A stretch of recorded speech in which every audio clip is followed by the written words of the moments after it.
The future has been cancelled.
Hello there, and welcome to Weird Music on the Glumberger channel, the strange and bizarre series on YouTube that dives into the weirdest corners of music itself.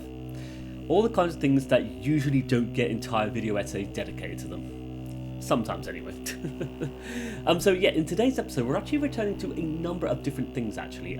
This video is once again another dive into the wonderful cassette label of Steep Gloss, one of those bizarre, strange cassette labels of collaborative efforts. With a look at actually what is one of my top favourite albums from their extensive discography. So this album actually ties together two videos I've already made for this channel already. So way back in Weird Music history, I reviewed Mise en Trope by Angelo Vicente Jr., a monolithic slab of dense low-end drones persisting for nearly 40 odd minutes. Years later, I actually followed this up with a video on Calineczka's Music Not for Airports, a gargantuan 6-hour drone excursion of dense low ends that took us on a journey all around the world essentially. The reason for doing both of those videos was to actually introduce both artists to the channel so that I could eventually review this album that we're actually looking at today, what is actually my introduction to both of these respective artists. And so this album is in many ways of course a drone album, but it's also not in places as well. It's one that features a number of delightful surprises across a nearly 80-minute runtime. It is a complete mind melter of an album that really ties in wonderfully to Steve Gloss's mission statement. And so without further ado, I present Life is Nothing But a Sexually Transmitted Terminal Disease by Angelo Vicente Jr. and Calineczka.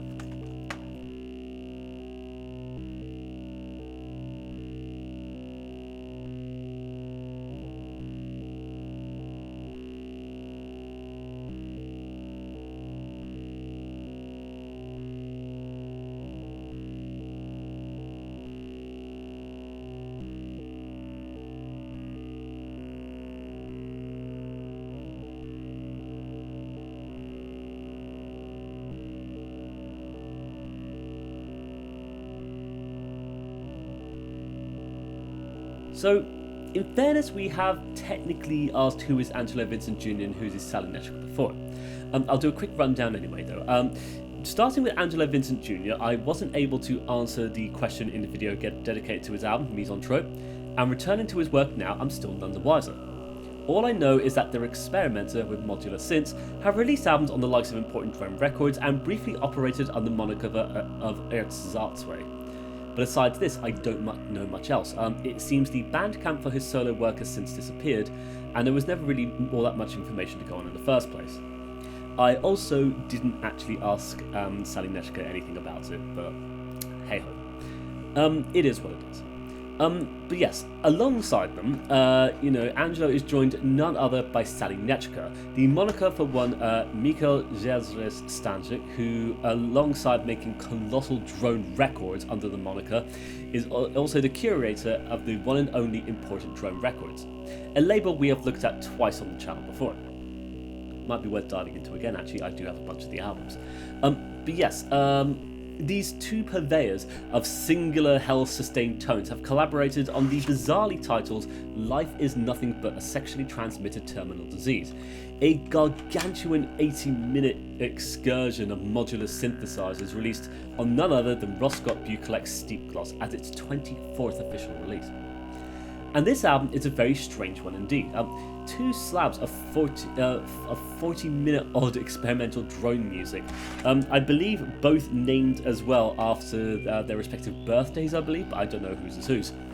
All sourced from modular synths that twist and intertwine into such bizarre esoteric patterns, resulting in a hypnotizing experience that vaporizes your very perception of time and space, it feels. So yeah, this was actually one of my very first introductions to the record label Steep Gloss, as well as to both Calinezcka and Angelo Vicente Jr. And at the time, when I first reviewed Angelo Vicente Jr. in Weird Music's history, I thought it'd be better to explore a solo album by each respective artist before diving into this particular album. It's been an incredibly long time since both of those videos. I did eventually get round to it, of course. We're looking at it today, but yeah, the gap between each review is immense by this point, so I do apologise. But to be fair, I'm glad we've finally gotten around to talking about this one, because I've wanted to discuss this one for ages now. A very strange drone experience that kind of eschews the traditional formalities of drone music, actually, in favour of something way more experimental. An amazing album from two stalwarts of the drone genre, and an album that is easily one of my favourites from Steep Gloss, so let's dive in. So, our opener of 1984-12-26 begins everything with an incredibly thinly strewn high-pitched drone to start off with, resonating in the space with these unusual effects as it's then thrown into these brief moments of oscillations before throwing us right back into the cosmic vortex as the drone truly takes over, adding in layer upon layer of synthesized tones.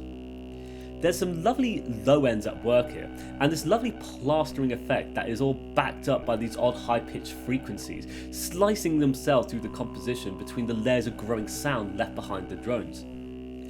As it develops though, it actually becomes way more surreal and cosmic, just throwing the drones down these very esoteric routes, oscillating the sounds and bending and sort of twisting them, as they resonate with these very unusual textures. And as it all develops, it slowly throws in more unusual droning layers that introduce themselves so slowly as it becomes an incredibly hypnotic and cosmic experience. It slowly seems after a few minutes that the drones have found their footing after the wild experimentation of that opener though, opting for this oddly delightful little melody of sorts, or maybe a pattern you could say, one that is backed up by the wild textures that intertwine themselves in amongst this composition. It is such a strange and oddly psychedelic journey, I have to say, one that feels oddly wild as it all progresses. And it's weird, as the particulars of the sounds themselves fall into the drone category for the most part, right? But they sound like small stretched out fragments of various sounds that you might have come across in your day-to-day, like the brief hum of a machine, an airplane resonating its low-end rumbles through the sky, or the faint hiss and static that may actually be the result of listening to it directly from a cassette player, truth be told. To be fair, when I was reviewing this one, I was reviewing it directly from the cassette due to the fact that my iPhone had run out of battery and I wasn't able to listen to anything. Not with my headphones anyway. But yes, even so, it all adds some rather delightful and strange sort of concept to the whole experience itself. I have to say, I find myself so oddly enthralled by the whole thing, so taken aback by the density of these drones, and really warped by the ones that seem to drill themselves right into my head as they twist around and around, essentially. Like, certain sounds just seem to flow in and out of the composition, coming in like flying laser beams zapped in from other dimensions entirely, warping your very perception of what is even happening around you, it feels. Very strange, but there's something wonderfully delightful about the incredibly untethered nature of this composition. Freeformly and abstractly just delighting in the sounds the various synthesizers can produce, the effects you can have upon them by just twisting the knobs and pressing the buttons in all of these odd different ways. And from their experimentation, unfolds a drone experience that feels oddly musical for the most part, or at least it does for most of this long opening number.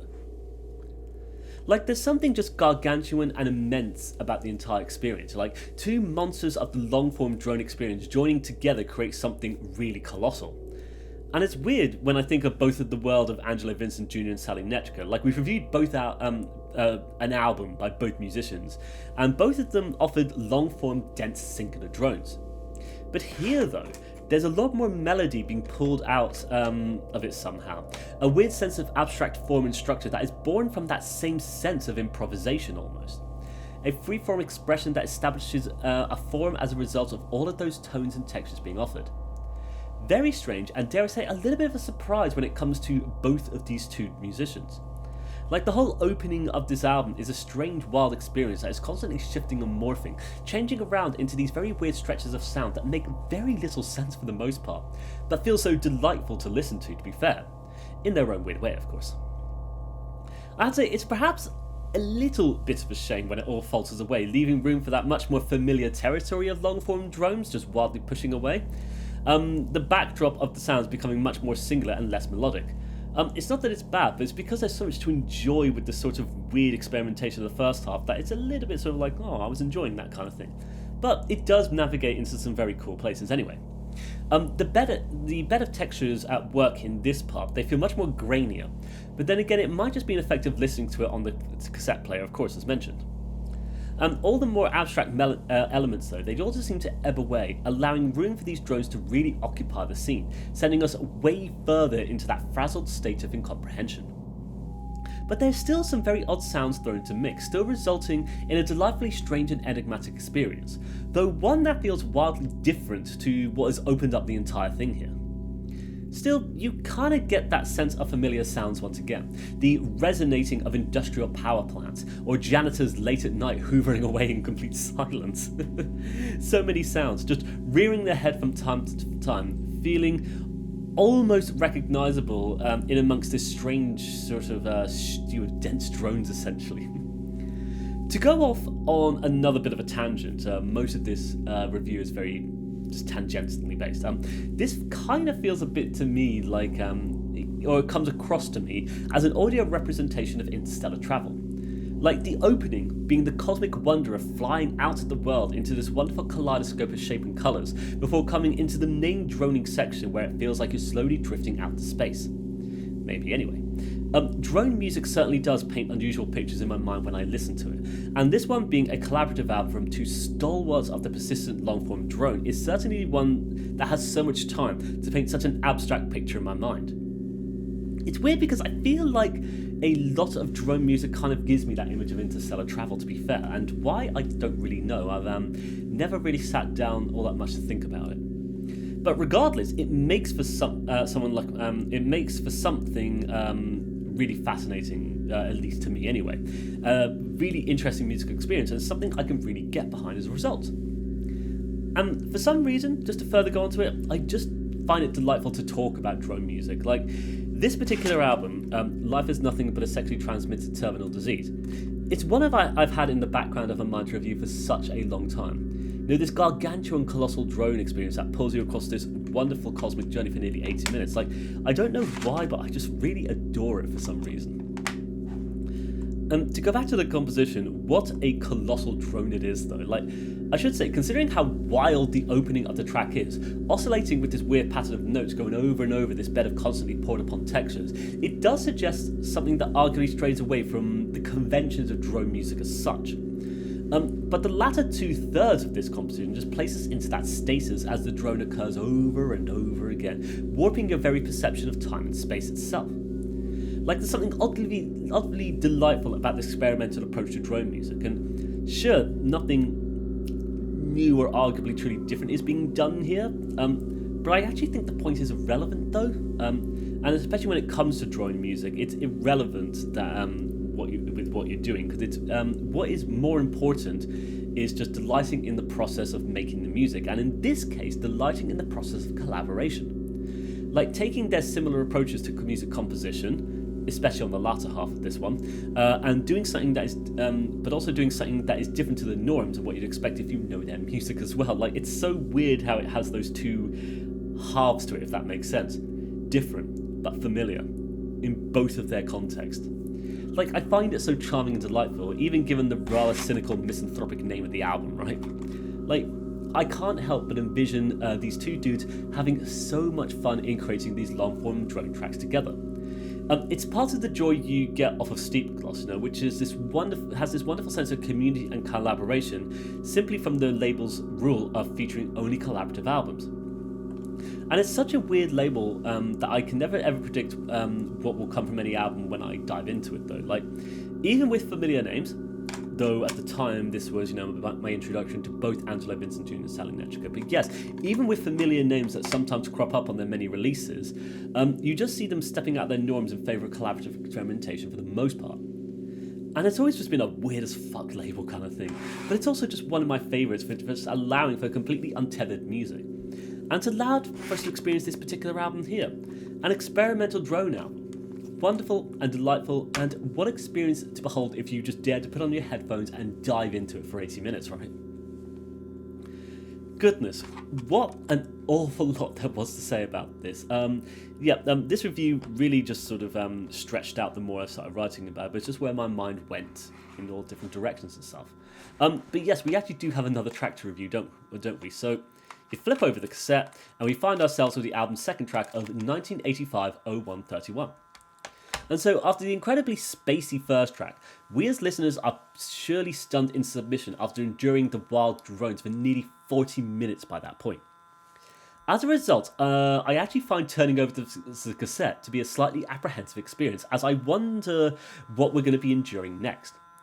And it seems to slowly grow from the silence, you know, this resonating drone, one that's kind of pitched somewhere in the middle of things, resonating away like this singular point of light that is getting brighter and brighter, emerging from that dusty fog. And it feels like behind it there is some current of oddly placed high-pitched frequencies, which end up distracting you as the initial drones start to oscillate and change shape.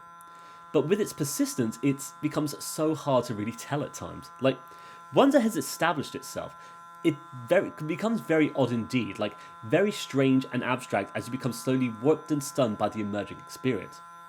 Like almost like a pendulum effect, caught in a singular moment at the time, resonating its sound outwards and outwards as we slowly start to suspect the emergence of other droning layers occurring around it. Or maybe anyway. And it becomes a hard composition to really hone in on that pun. Like, unlike the last composition that opened up so wildly and strangely, like this one seems to just hold onto that singular point in time and stretch it out into infinity, it feels. And it becomes an experience that actually feels way more reminiscent of the kind of things I would have expected from Angelo Vicente Jr. and or Calineczka, opting instead to allow for singular droning tones to occupy the main scene, with only a few little abstractions thrown in here and there. Like, it's very strange, as it feels like it becomes more and more intense as it's all developing, you know. Alongside the drone, you start to hear the emergence of these giant electronic layers just looping over and over with these nice little effects, offsetting the persistence of that main frequency. It's like a laser that is slowly being turned up and up and up, given more and more voltage as it threatens to reach those destructive levels. And it's a rather intimidating experience, I have to be fair. Like, it's one that feels decidedly less playful than the album's opener. And yet, I do find it remarkable and interesting. Like, considering of that main singular tone, it starts to eventually phase into the background of my own awareness, regressing into this state of non-observance. At which time, when it arrives there though, the composition starts to do more stranger and wilder things. Almost like quantum particles that behave differently when they are observed or when they're not. And it's definitely a wild observation, but I'll try my best to explain it here. Like, I sometimes feel when I'm listening to drone music, something like this, for example, is a very good example because I'm mentioning it here, isn't it? But yes, when I'm listening to drone music, what the music actually sounds like sometimes feels like it's in its state of flux, perhaps, despite it being constant repetition over a long period of time. As I personally listen to it, I find myself just drifting in and out of it, aware of certain sound instances before being extracted by, well, existence and reality, at which point the sounds start to do weirder things, changing shape without actually doing so, resonating in slightly different ways perhaps. Like the act of observing it and not observing it, or hearing or not hearing it, changes how it sounds at times. Completely balmy, as there's no logical reason to that, but I thought it was an interesting observation that came up when listening to this particular composition.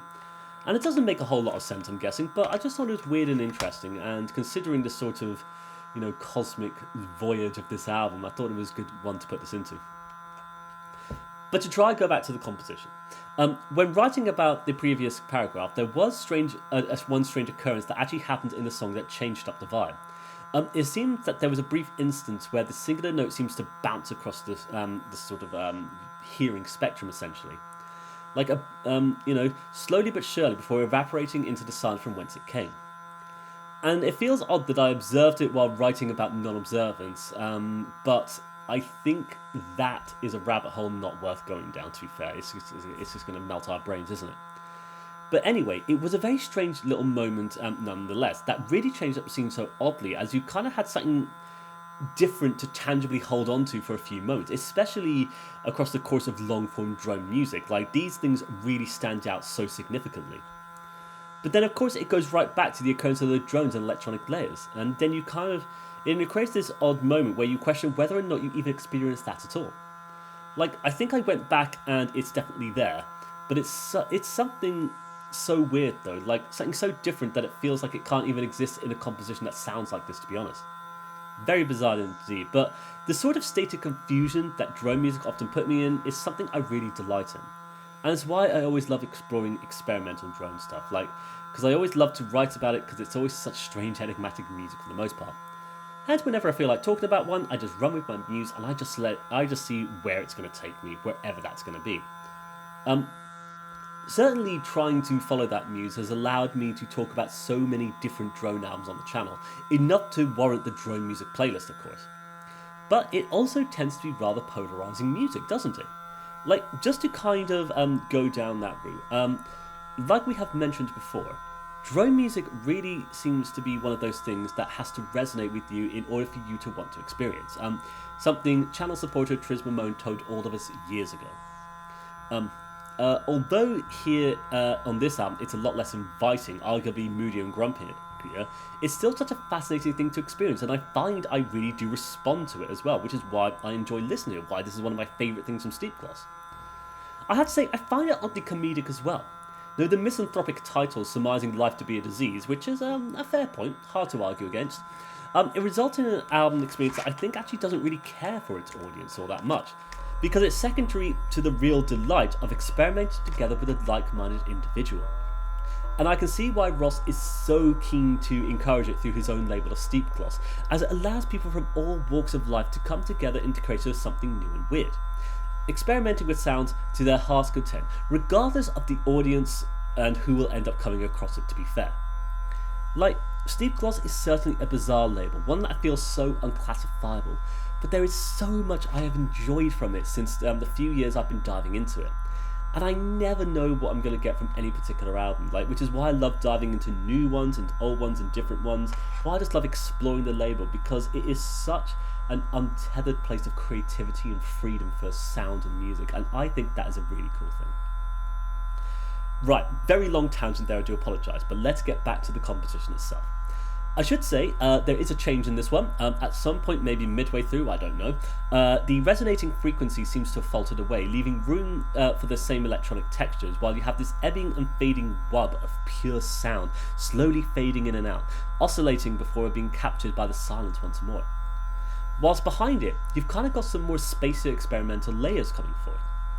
It's very weird and peculiar, and it seems like such an odd point to have navigated on after such an incredibly long period of time. Like something that feels much more akin to the album's opener perhaps, though still as moody and grumpy as it ever was. Very delightful, even when the sounds become overwhelmingly loud for a few brief moments, allowing room for such a calamity of distorted tones, like an answering machine beeping away constantly before being thrown into the blender of effects maybe. Very weird, but there's something so delightful and cool about the whole thing, and I just find myself constantly marvelling in the strangeness of and the strange sense of experimentation being found towards the tail end of this actual album. Awesome stuff, and it's so weird how it's all just been pushing along and often insistently pushing out the same drone for the most part, and yet still doing so many different things from time to time. But just when it seems to fade into composition entirely, becoming its own hypnotising entity in its own right. It just zaps your brains though. Like, it ends up becoming so distinctly inexplainable and peculiar. Like, it's part of the delight that comes to exploring drone music like this. Like, when it came to the likes of Misanthrope by Angelo Vicente Jr. or Music Not for Airports by Calineczka, both of those albums offered the same droning tone for the majority of the compositions that they inhabited. And here in this collaborative effort, there's ebbs and pulls that create some oddly delightful sonic moments, straying away from the persistence of the same singular held tone in favour of something that's a little bit more free-flowing and abstract for the most part, able to explore the multitude of different tones and textures that synthesizers offer. And for someone like myself who delights so much in drone music, I find there's a lot to enjoy here, because you're getting so many different aspects of textures and tones, like the grainy, dusty texture of the electronic tones to the persistence of the frequencies ebbing and pulling throughout the entirety of both of the compositions. I think it's very neat, and the kind of thing I just really respond to well, and essentially one of the reasons why I reviewed Misanthrope in such an early episode of Weird Music, followed up years later with a video on Calinezcka's Music Not for Airports. The main reason why I wanted to explore their solo endeavours was so I could eventually produce an episode covering this very album we're looking at today. Life is nothing but a sexually transmitted terminal disease. An experimental drone record that opts for some very unusual ideas here and there, within the confines of drone music it seems. I think it's very neat, and the very reason why I introduced these two particular artists to the channel in the first place, but yeah. To try discuss the track, I'll be honest, I keep saying that, but I find that whenever when I'm writing about this, when I keep finding myself just being pulled down weird threads of nonsense that just becomes so waffly, and I do apologise, this review is so bizarre, but it often happens with these drone ones, but most of the reviews like this are like this in the first place, so it doesn't matter, but yes. As this one navigates through the latter half of the entire composition, it seems to weave in such odd abstraction in the form of wild oscillating notes that twist in around the drones themselves, and it starts to recall the same level of abstraction the album's first half did, thus eschewing away from the singular held tones in favour of something stranger and much more textural once again. And here, it kind of feels to me that the album itself has this odd bookending quality, or starting to, with, or coming across as having such, starting with slow evolving drones that navigate into a weird assortment of patterns and textures that go wild and chaotic before falling right back into singular held tones for the majority of the composition. And here, on the album's second half, we have a similar experience, but one that is oddly enough in reverse for the most part, offering up singular drones for the beginning before evolving into that thing that's stranger and esoteric. I don't know how intentional it all is, which is why I thought the best thing to do would be to ask Calineczka, or Dutch, as he is more often known by actually.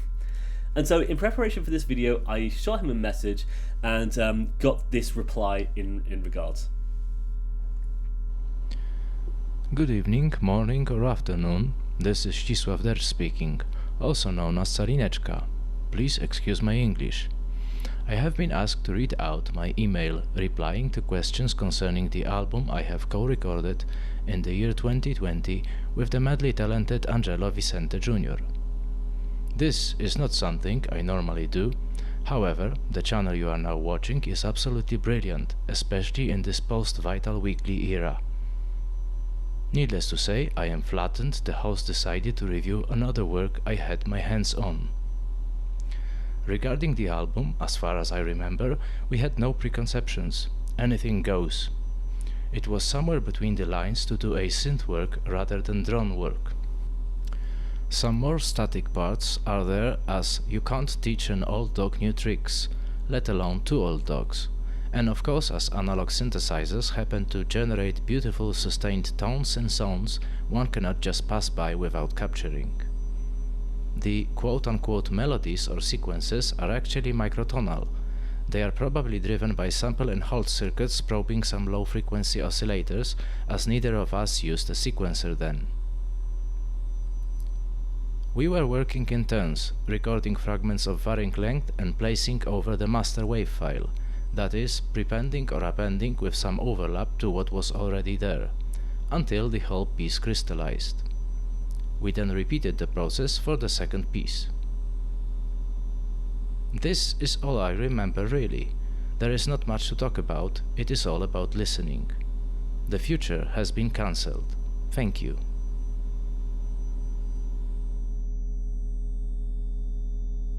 And so yeah, huge thanks to Dutch for taking the time to respond to this album, and my weird questions. It tells me that my vague interpretations are completely meaningless and completely off the mark entirely, but of course, it's no matter. It's part of the wonderful world of interpreting music, of course, isn't it? But what fascinates me is how, almost accidentally, it seems the two of them stumbled upon something that does intentionally stray away from the conventions of drone music, whilst coincidentally having that bookended quality to the two compositions. I think there's something very neat about it, even though not entirely intended by either musician here. Here we have something way more freeform, much more flowing in directions that can actually be limited by the constraints of drone music, hence why they wanted to stray away from it as much as they both could. Of course, the main ethos, just to create, to compose, and see what direction it's all going to go in, as just as a result of collaborating, essentially, is something truly delightful. It's amusing that it of course falls back into customary drone excursions at times, but I think there's some wonderful experimentation in the result, and it allows for something way more abstract as a result as well. And so yeah, to try and summarise this one, this has been a very long one, I do apologise, but yeah, this has always been kind of the drone excursion that's fascinated me since I first discovered it. Alongside the likes of Garbage Pail Kids, Paper Bull, and Giblet Gusset, Brian wrote Giblet Gusset, that weird album, of course. These were the very first few albums that really introduced me to the strange cassette label of Steep Gloss. My understanding from hearing all of those albums, they gave me the impression of Steep Gloss being a platform for untethered collaborative exploration. The many different albums we've already looked at on the show, enough to warrant the playlist for them, showcase so many different kinds of collaborative efforts, explorations into noise, bricolage, experimentalism, sound collage, even Dadaism from time to time, and in this case, experimental drone music. It seems to me that the genres themselves never matter all that much in the grand scheme of things. And curator Ross Scott Bukelek is just interested in releasing weird sounding recordings that two or more individuals have worked on, essentially. And it results in some of the strangest, most esoteric roster of album releases that I think I have come across thus far, as well as one that has introduced me to so many different experimental artists from all different kinds of music, essentially. And as strange and bewildering as the music from Steep Gloss is, it always remains to me this fascinating point of origin for so many of my now favourite experimental bands and artists. Because of this very album, I was introduced to both the work of Angelo Vicente Jr. and the work of Calineczka, which led me to review both of their albums as a way of introducing respective artists on the show before diving into this collaborative effort. Weird, because this is the one I wanted to talk about, but I've realised in order to keep getting content out each and every kind of week, it's just best to run whatever piques my curiosity when I'm sitting down to it. Just listen to music and being in the mood to review to it. Like, I wanted to review this one for such a long time, but I just never got around to it until recently, hence why we now have this episode, essentially. Weird, but it's just how this weird brain of mine seems to function, essentially. Like, I've wanted to talk about nearly everything at some point or another, and half the time I just forget or just never get around to it. But as mentioned, briefly, my phone was running out of battery. I knew I needed to charge it on the train whilst commuting up to London for band practice, so I decided to just review the physical version of this release here, just in order to have something to review, essentially. Maybe not the best reason to want to review at the time, but as mentioned, it was always in the back of my head to review, and it just seemed like a good opportunity to do so at the time. And I'm glad to have done so. Like, it seems there was a lot more to talk about here than I ever thought I was going to. And yep, just a fascinating experimental excursion, and one that is really surprising in places, like way more than you'd expect if you're all familiar with either artist, essentially. It's why I'm glad we actually did cover them both on the show before, as it gives us more context for how both of these artists approach the world of drone music in their own little ways, as well as seeing what happens when their minds get melded together in the creation of a collaborative album. It's something that feels delightfully different for the most part to what we've heard from them, while still tying in so nicely to their appreciation of drone music itself. A bizarre album that feels oddly cyclical in terms of its presentation, a little bit tongue-in-cheek as well, considering both the track names are named after their own birthdays, it seems, and misanthropic to its relation to existence itself, and yet still taking a brief moment to celebrate the artist's own existence for their birthdays. Like, maybe anyway, like, it could just be a statement of fact, I don't know, but I think that's kind of a funny little point as well. But yes, weird though, because a cynical expression of the inevitability of their own existence in the form of the day they literally came to life. Who knows? To be fair, Angelo Vicente Jr. certainly seems to have a lot of fun when it comes to naming his tracks for weird esoteric reasons, but who knows in this case. Certainly some food to thought while we finish this review. And speaking of, it's probably best to come to the end of our episode of Weird Music there. Yeah, definitely a weird, bizarre review we've ended up with here today, but yes, like I said, this is one I wanted to review for such a long time. Another one for both the Steep Gloss playlist and one for the drone playlist. Definitely a lot more playful than the conventional drone albums we have looked at before, but definitely something that really piques my curiosity and interest as well, like something that I'm so glad to own this physical copy of. Like, I have a vague feeling this might have actually been one of the last ones that was available on Steep Gloss Bandcamp page at the time. Maybe anyway, so yeah, I'm so glad to have snagged a copy of this one. Definitely amongst one of my favourite releases from the entire cassette label, and such an enigmatic recording in its own right. One that I've always wanted to discuss, so yeah, I'm very glad to have done so, even though it has resulted in another completely nonsensical, chaotic review, right? So yes, of course, with that, I would like to thank you for watching today's episode of Weird Music. I always try to throw a question at the end of these videos for any attentive viewers out there, so if it happens to be you, then let us know in the comments what one of your favourite collaborative albums is. Just pop it down, and maybe we'll look into it. With that, I would like to thank you for watching today's episode of Weird Music. I wish you all the best. Take care, and bye-bye for now. Bye-bye.